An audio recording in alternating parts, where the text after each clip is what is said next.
You have a warm-up technique? I do. And if you can find it, I did an instructional videotape back when those were key things. Came out in '93, I think, on REH Warner Brothers. And it's called the linking system. So one of the exercises I did is not that. It's just a basic minor, major, diminished arpeggio. It's in the key of G major, but I start at E minor. So that's minor. And this would be the major.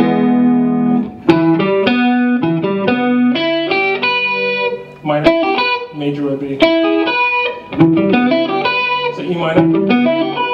And then I play F sharp diminished. G major. A minor.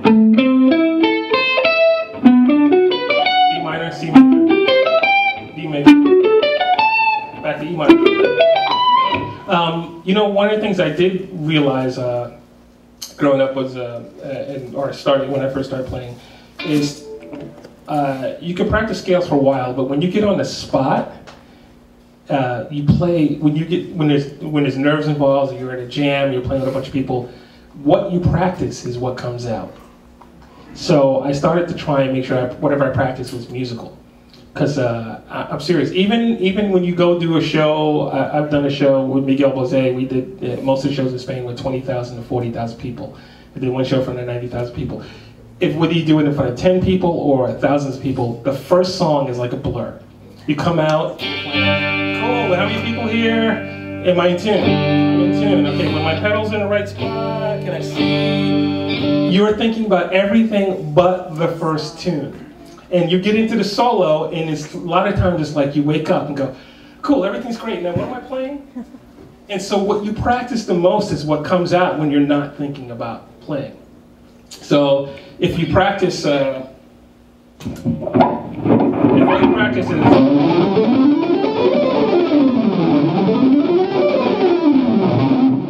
what's going to come out. But at least if you practice the scale,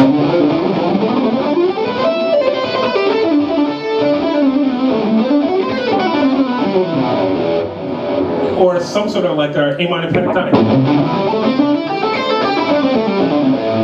So if you practice it like that, that's what's going to come out.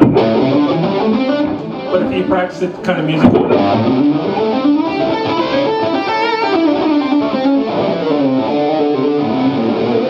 so I would always practice the scales until I got a little bit familiar with them, and then I would have to move them around. I would have to figure out the rest of it, or where it would be if you connect the octaves, and practice it musically, so that when I got on stage and played by just whatever memory, muscle memory, that I wasn't just playing strict scales. I tried. That's what I tried to do. First, I want to thank everybody for coming to Easy Music Center today. Thank you so much. Let's give a big hand for Mr. Larry Mitchell.